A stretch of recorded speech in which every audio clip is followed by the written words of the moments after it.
Hi guys, നാളെ വിഷു അല്ലേ? അപ്പം എല്ലാവരും വിഷുവിൻ്റെ ഒരുക്കത്തിലാണെന്ന് തോന്നുന്നു.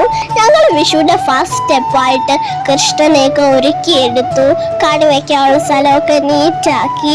എന്നിട്ട് ഞങ്ങൾ നാളെ കണി വയ്ക്കാൻ ഫ്രൂട്ട്സോ വെജിറ്റബിൾസോ വല്ലതും കിട്ടുമോ എന്നറിയാൻ വേണ്ടി അപ്പൂപ്പനടുത്തൊരു തോട്ടമുണ്ട്, അവിടെ പോയി നോക്കുക. അവിടെ ഇഷ്ടം പോലെ പൈനാപ്പിൾ ചെടി ഉണ്ടായിരുന്നു. നമ്മൾ ആദ്യം കണ്ടെടുത്തി അപ്പൂപ്പ ഒരെണ്ണം പറിച്ചു. അടുത്ത ചക്കയും അവിടെ ഉണ്ടായിരുന്നു. അപ്പൂപ്പ എന്നെ വിളിച്ചു. ഞാൻ അതിൽ ഉറുമ്പായോണ്ടൊന്നും എടുത്തില്ല. അപ്പൂപ്പ എന്നെ നിർബന്ധിച്ചു, എനിക്ക് എടുത്തു തന്നു. അപ്പോഴും ഞാൻ പിടിച്ചില്ല. അപ്പൊ ഞാനിയത്തി പിടിക്കണ കണ്ടോണ്ടാണ് ഞാനും പിടിച്ചത്. ഞങ്ങൾക്ക് ഇവിടെ കൊന്നമരം ഇല്ല, അതുകൊണ്ട് കൊന്നപ്പൂ പറിക്കാൻ വേണ്ടി അപ്പുറത്തൊരു വീട്ടിലേക്ക് പോവുകയാണ് ഞങ്ങൾ ഇനി.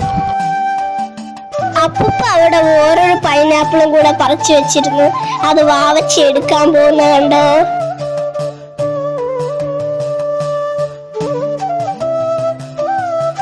ഇതാണ് അപ്പുറത്തെ വീട്ടിലെ കൊന്നമരം. അപ്പൂപ്പ അവിടെ നിന്ന് കുറേ കൊന്നപ്പൂ പറിച്ചു.